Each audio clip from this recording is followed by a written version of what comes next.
We are live. So good morning, anybody who watches live and on replay. It's Kate here, and with the lovely Sue Turner. Oh, I can raise one eyebrow, Sue. I've just realised. I've just realised I can raise one eyebrow. Oh, not consciously. It is. I'm going to watch this back. I'll be the only replay watcher. We are live on Kate Carney UK page, on the Martin SOS group, YouTube, and the website. So good. What day is it, Sue? Wednesday. Wednesday. Already. Already. My sister's birthday. 1st of July. 1st of July. I know. My husband's 40th on Saturday. Oh, 40th. I know. Yeah. So thanks. Just an excuse for a party with one other family. So go on. So I'm here with the lovely Sue Turner. Sue, tell us who you are. Give us a little intro, Sue. Okay, so I'm Sue from Nantwich, quite local to you anyway, not to most of your followers. And I had my own business for just over 3 years now, and I support governing boards. So I'm everything about governance. So I work with schools, I work with councils, I work with health boards, I work with charities, and the governors that sit behind what you see in schools, for example. Right. I am just going to put this question up on the screen on behalf of everybody else. So take it as a public duty. Okay. What governance? What? That's my sophisticated. What? Okay. What is governance, Sue? Because I feel like it's important, but I feel a lot of people are not going to know what it is. Yeah. But it's still important. So what is governance? Let's start there. Well, governance is a framework that surrounds everything that you do. So if I give an example, it's easier with an example. Governance is hidden until it goes wrong. So if you don't hear about governance, it means things are generally going quite well. Okay. So take a school, for example. You know, you can see the head teacher, you can see the teachers, the senior leadership team. What you can't see is a board of volunteers that sit behind the head teacher to support and challenge them. So the head teacher runs the school, but the governors set the strategic direction of the school and then make sure the head teacher is delivering that. So they hold the head teacher to account. So it's about making sure that head teacher, not that many do, but go off and do their own thing. And it's about having that assurance framework around it. So just checking in and making sure that things are going well and that things that you're being told as a parent, for example, is actually happening and that you're getting the best for all children. So as I say, it's generally hidden. So we're an army of volunteers. There's about 300,000 in the UK. 100,000? 300,000, 27,000 schools. So it's one of the biggest volunteer armies, you know, in the country, really. But they're all volunteers, so they don't get paid. They and give their time freely to support the school and drive improvement. So, and it's the same. Sorry, I was going to say it's the same in charities, the same in health boards. You know, it's the same concept. It's just in different sectors. So when someone says they are a governor of a school, that is a voluntary position that they are going into the school every few weeks, every couple of months to help understand what's happening in the school, set priorities for the school, hold the staff, the head teacher to account. Yeah. Okay. Yeah, that's right. So there's generally meetings. There's generally meetings that you have that you go to, but then it's also about that direct relationship with different teachers as well to make sure that you can offer your expertise, because we all come with different expertise as well. So what does so just tell us about shaping governance before we go on to why governance is important for a small business. Just give us this it's 3 years old now. Give us this introduction to shaping shaping governance and what shaping governance does. Okay. So when I set up on my own in April 17, it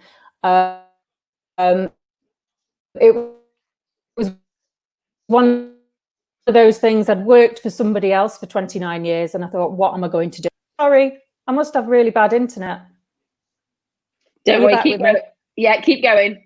Okay. So 3 years ago, I developed Shaping Governance, which is a way of helping governors to understand what they should be doing, how they should do it, and learning from me. So I've now got over 100 schools on the books from across the country.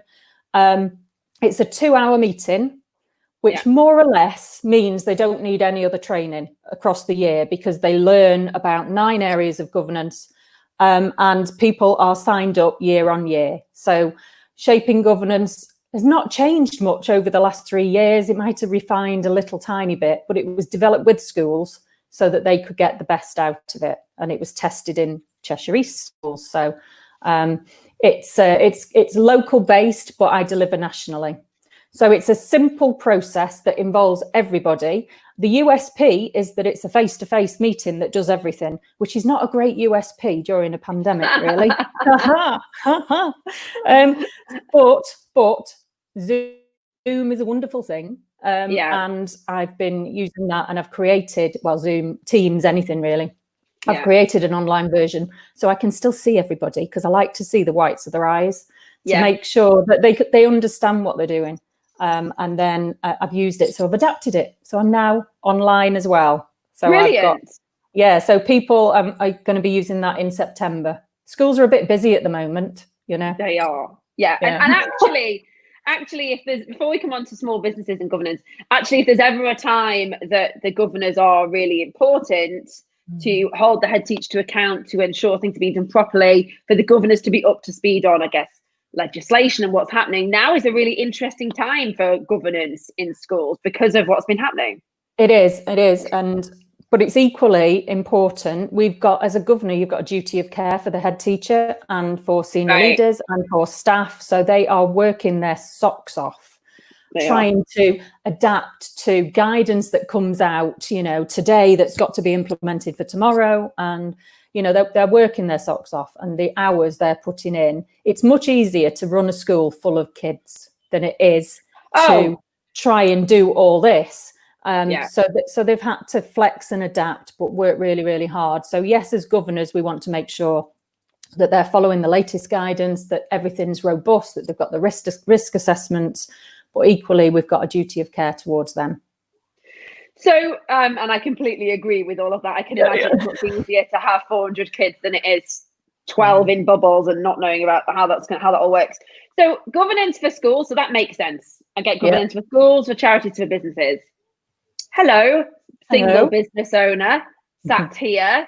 There'll be people watching this who run their own businesses, who are just themselves, sat working at home, or maybe have a small team, virtual team, or associates, and are thinking, I don't know anything about governance. I don't know what this is. I don't even know why it's important. So what does it mean when we talk about governance? Because you run your own business, right? So you're in this situation. What does it mean when we talk about governance for a small business owner, for a solopreneur, an individual who wouldn't Well, for me, it's about understanding what your values are. So what are you about as an organization? What are the values that sit within the core of what you do, and then how do you translate that into what you actually do? So what is you have a business plan, or my strategy's all up in here. I should really write it down probably, but it's all up in my head. I've got my little plan. I know what I'm going to do. So it's about making sure that everything you do follows the values, and then also, reflecting at the end of the year. And, did you do that? And reflecting. So governance is about staying true to your values and what your vision is and what you want to achieve, making sure that you do that, and then also reflecting, if you haven't done it, then why haven't you done it, or holding yourself to account, really, because, not that I ever have a lazy day, but, you want to make sure you're driving that. So it's about driving what you're about. There's actually a real alignment there to marketing and brand consistency and operational, how you deliver on what you intend to do for your business. So as a small business, and that's great in terms of thinking big and being strategic and being reflective. But we know that that, you need some headspace to do that. You need to dedicate some time to doing that. And that is often quite difficult for lots of small business owners. So is there anything that they should be doing tactically, any small things, should they have certain processes in place or have stuff documented? Maybe there's organizations here that have got licenses or agreements. Is there some sort of due diligence they need to do for their own business to say, right, I've got everything in order that falls under governance that they can work on? Well, shaping governance is a 2-hour session for governors to do that. So, you need to perhaps reflect, and it takes 2 hours, or even if you spend a day a year evaluating what you've done and planning what you're doing. So it could be based around your values and what you're going to do for the next year. But, take the time out. Lockdown, I lost 70% of my business straight away because schools closed to all but a few, and governance was never really high on the agenda when you're trying to sort kids out safe. So we've been more bubbling along in the background. So I've had a lot of time to reflect and to evaluate what I've done and set up a CRM system. So exciting! Never had that before, and just to be more organised. And I think that helps. So I would, advocate taking the time, even if it's just a day, taking the time to just evaluate what you're doing and to develop systems. I mean, I use all sorts of things now to try and fast track because it's just me. So I've got no admin support, nothing really, apart from my son that helps me out now and again. So I needed help. So, automate yourself so that you can be more efficient. But take that day to plan.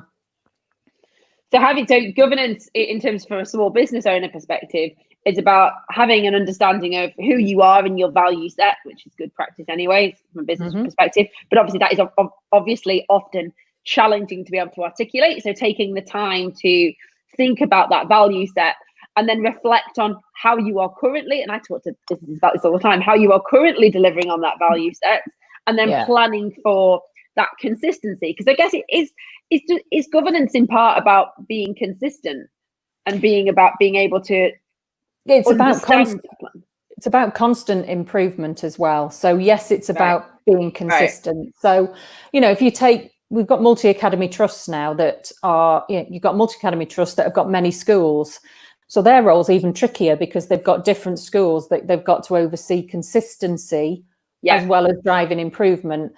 So governance isn't marketing, but the concept is the same really in terms of knowing what you're about, knowing what you're going to do, and then holding yourself to account for doing that. So making sure you follow through and do everything you set out to do. And if not, why? Because it's okay not to do things as long as you understand the why.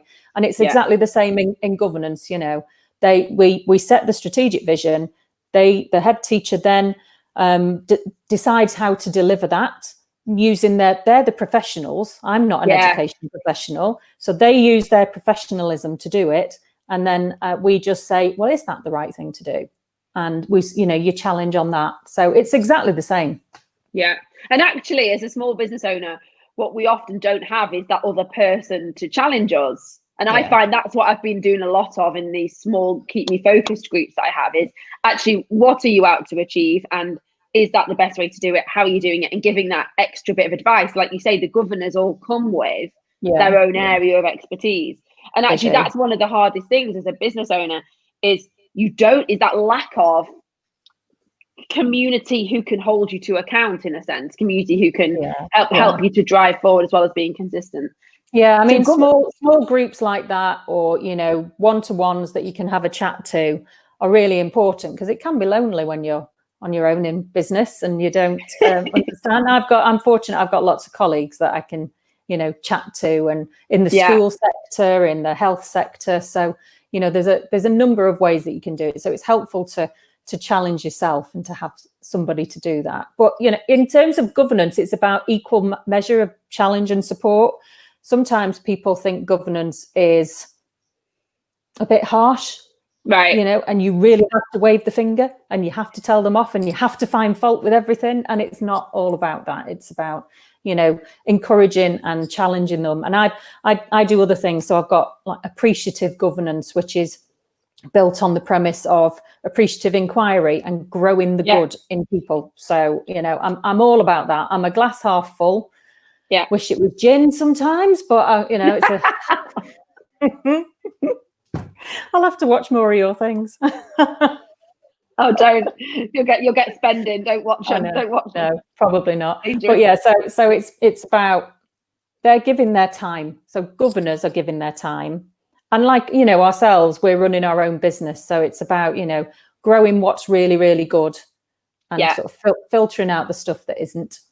Yeah. And I think that's, so I've run several appreciative inquiry pieces of research for the NHS over the past few years. And actually You in Mind was born. So for those who don't know, I have a mental health platform called You in Mind that I've sold into the NHS. You in Mind was born off the back of an appreciative inquiry. And actually that's something that is probably useful for business owners to know about, is how you focus on the positives and you grow the positive. You look for what's working well, you look for what's good, and how you scale and grow that.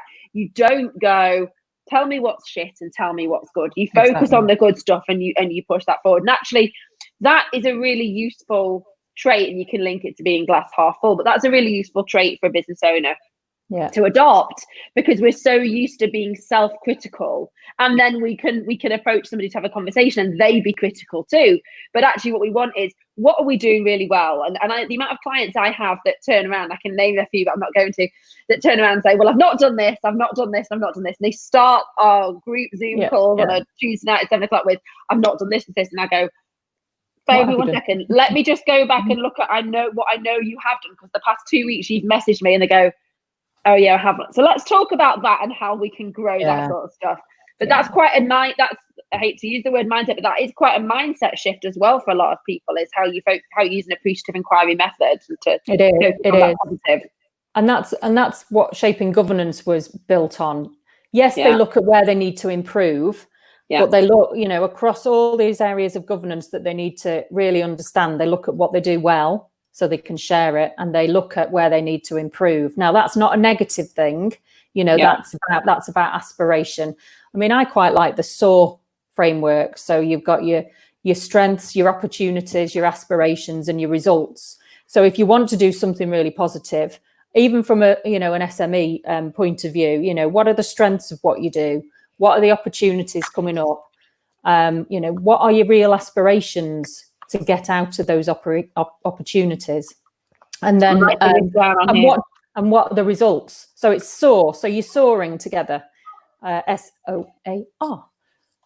And that's just a really good framework for doing an evaluation day for a small business. So it's quite nice.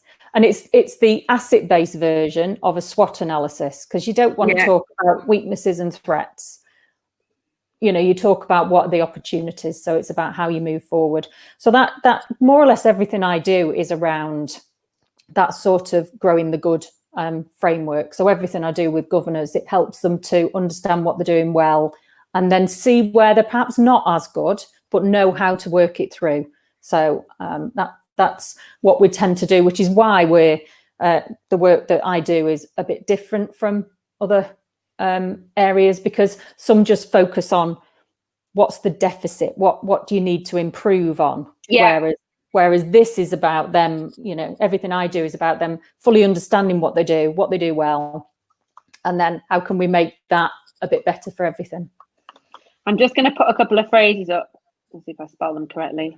So the SWOT, strengths, opportunities, aspiration, and results. And then, just so people can see this back if they watch it back, the appreciative inquiry approach. Laura says, I'm scheduling a SOAR day. Absolutely, Laura. And I know, Laura, yes, that is a great idea. And Laura, I was just thinking about how we're going to use some of this, the AI approach, in our Keep Me Focused groups, because I think I need to go back and have a look at some of the stuff I did for the NHS over the past few years and remind myself, because it's a very powerful thing. It's a very powerful starting point. It is. An appreciative inquiry is exactly the same type of approach, but it focuses on, what you're dreaming about, where do you want to be? So it's all about that and how you're going to deliver it. So it's all the D's. and there's a cycle. So Yeah. if you Google, you remember now. If you Google appreciative living brain, design, discovery, dream, deliver. Yeah. It's a really, it's a hard process to get your mind around, and you have to have appreciative questions. So you have to turn a negative into a positive. So it's really quite tricky to master. But once you get that, you can build it in, which is why I like the SOAR framework for everyday use. So I do some training for the National Association of Head Teachers, because one of the reps saw what the work I do around shaping governance, so asked me to go and do some national training. So I do governance workshops for primary school heads and secondary school heads. And at the last one, I did an appreciative governance session. And you think about primary school teachers, they grow the positives in children. They're all about being really positive. There's no negative in terms of what primary schools do. Yet when it got to governance, it got quite negative. I can imagine. So I'm like, why would you change? You're in school, you're about boosting confidence. So why wouldn't you, as a governing board? So I sat with these group of head teachers, and we went through 3 or 4 different types of asset-based approaches. And, they were like, oh, we'll have to take this back to our governing board. And it was really how you can change the conversations that you have and grow the good, and don't focus on, deficit budget or results aren't as good as they are. What are the positives in that? And that's what governance is about as well, seeking out the positives and helping the teams to improve going forward. I think I'm going to pop a link to this group, our conversation here, in my 2 Keep Me Focused on My Shit groups, so everybody can have a little look and a listen. That's brilliant, Sue. Thank you. That's really useful. And congratulations on Shaping Governance being 3 years old. And I know we spoke really early on, or quite early. Well, it was quite early, wasn't it? Early, yeah. It was. Kept in touch since, and I can see the impact you're having in the volume of schools coming to you. So they will be back, as we know. They will be back. I've been so fortunate, because a lot of the head teachers who I work with have stuck with me for years now. Some like going into 2022, I've got bookings in for, and they've all given me videos that are on my new website now, because I was fortunate enough to win Dabba's Den, which came with a little bit of Yay! There you go. So, thank you. So that was the end of last year. So I've got a brand new website, shapinggovernance.co.uk, and it's there. And Shaping Governance has now turned into a proper membership service. Oh, fantastic! Shapinggovernance.co.uk. Fine spot. And so it's still going through. It was supposed to be launched, but schools are, obviously just on a bit of a learning curve at the moment. So it's going to really. I've done a lot of marketing this month. Good. But they get a lovely plaque. Can't you see that? There you go. Oh, very nice. Committed to Shaping Governance. I know. So it's all out there now. And the reason it's called Shaping Governance is because they produce a diamond. So they shape their governance in the session. So that's why I called it that. Excellent. But well done on Dragon's Den as well. Dragon's Den, Dabba's Den. We can say let's just say Dragon's Den. Let's just make that slip of the tongue. On Dabba's Den. Congratulations. So Shaping Governance is your website. The SOAR approach. I will share this link in my groups, and it's on YouTube, and you can have it too should you want it. So thank you for your time this morning, Sue. Thanks, Kate. Things for people to think about, starting with the positive and growing that. And thanks everybody for watching, and I will see you. Well, I'll actually see you all later on. Okay. All right. Thank you, Sue. Thanks. See you later, Bye. Bye.